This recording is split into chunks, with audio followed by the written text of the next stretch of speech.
Imagine a tribe in West Africa, living in one of the most remote and primitive regions on Earth. They have no modern technology, no telescopes, and no access to advanced scientific knowledge. Yet they possess an ancient secret, a secret that connects them to the stars. This is the story of the Dogon people of West Africa and their astonishing knowledge of the Sirius star system. For thousands of years, the Dogon people have claimed that the people that brought them to Earth, their ancestors, came from the stars, specifically from the Sirius star system. But here's what's truly mind-blowing. Sirius is not just one star. It's a binary star system, meaning that the Sirius star system has two suns, consisting of Sirius A, the brightest star in our night sky, and Sirius B, a white dwarf star that is not visible to the naked eye. The Dogon didn't just know about Sirius B, they described it in detail. They called it Potolo, and they knew it was incredibly dense with a mass far greater than our sun. But how could a primitive tribe without telescopes or modern tools know about a star that scientists only discovered in the 19th century? Even more astonishing, the Dogon's ancient artwork and oral traditions accurately describe the orbit of Sirius B around Sirius A, a fact that modern astronomy didn't know but was confirmed only in the 20th century. They even knew that Sirius B is a dying star. That's why it's called a white dwarf star. How is this possible? Did the Dogon people have contact with an advanced extraterrestrial civilization from the stars? Could their ancestors have been visitors from the Sirius system itself? This story forces us to question everything we've been told about our origins, the Adam and Eve story and other creations storied around the world. The Dogon are not alone in their claims. Ancient texts and myths from around the world speak of beings that came from the stars to create humanity.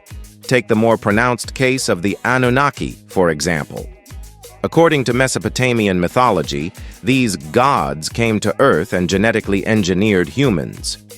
The Bible itself echoes this idea in Genesis 1:26, where it says, "Let us create man in our own image." Who is us? Could it be the Anunnaki or beings like them? And then there's Genesis 6:4, which speaks of the sons of God taking wives from the daughters of men. These unions supposedly produced the Nephilim. Nephilim are giants who walked the earth and well documented in ancient text, including the Bible. Were these sons of God extraterrestrial beings? Were they the same beings who visited the Dogon people thousands of years ago? Even the Bible hints at otherworldly encounters.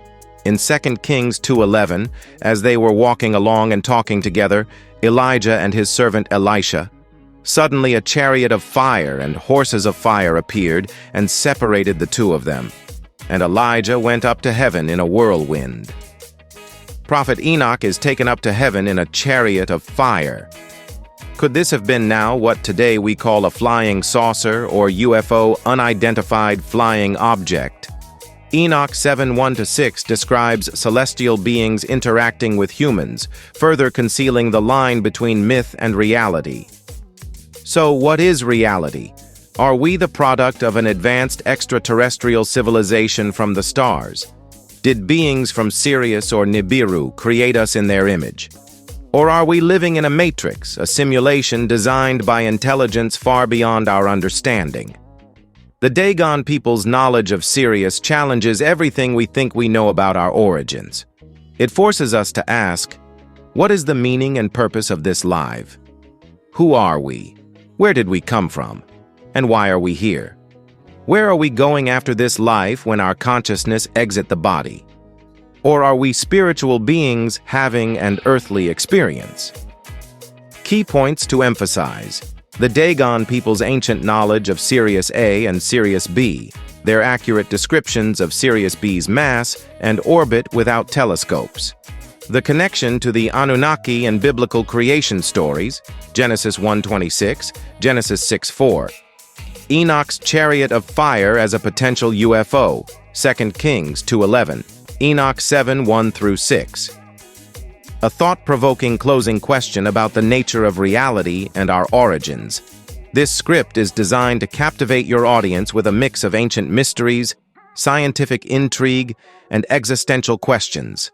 It's short, fascinating, and leaves viewers pondering the true nature of our existence. I would recommend you to read a book called Humans Are Not From Earth, A Scientific Evaluation of the Evidence, second edition by Ellis Silver, Ph.D. Please subscribe, give thumbs up for future videos.